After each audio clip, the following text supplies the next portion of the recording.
मनमोहन सामल नेतृत्व में जो डबल इंजिन सरकार ओडिशा रे आसिला सेतिकी बेले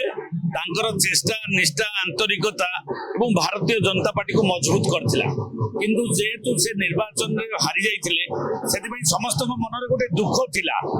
जे जी नेतृत्व नेले जी दायित्व नहीं जी सरकार को आनिले सी आसी पारले नहीं जाओ धन्यवाद देवी माननीय यशस्वी प्रधानमंत्री नरेंद्र मोदी जी एवं दलर केंद्रीय सभापति नितिन नवीन जी को जे तांकु से राज्यसभा मनोनीत कले मनोनीत करिसंती एवं आमे मध्य विधायक माने तांकु पूर्ण समर्थन दैछु निश्चित भाव में जेतु दलर सभापति जेतोले राज्यसभा दायित्व नेले से ऑटोमेटिक सभापति पदवीटा गोटे पावरफुल हो गला आ से पावरफुल पदवीटा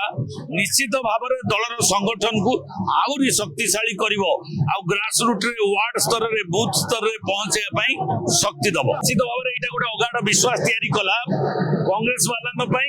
एवं बीजेडी वाला पई एवं अलगा दल लोक जे मनमोहन सामल राज्य सभापति हेले एवं राज्यसभा दायित्व नेले तो ऑटोमेटिकली से माने अट्रैक्ट करिवे एवं आगामी दिन रे एक नंबर दल भाव में भारतीय जनता पार्टी मनमोहन सामल को आ मोहन माझी को नेतृत्व रे ओडिसा रे रहइबो और 21 वर्ष रहइबो ये आरंभ होउची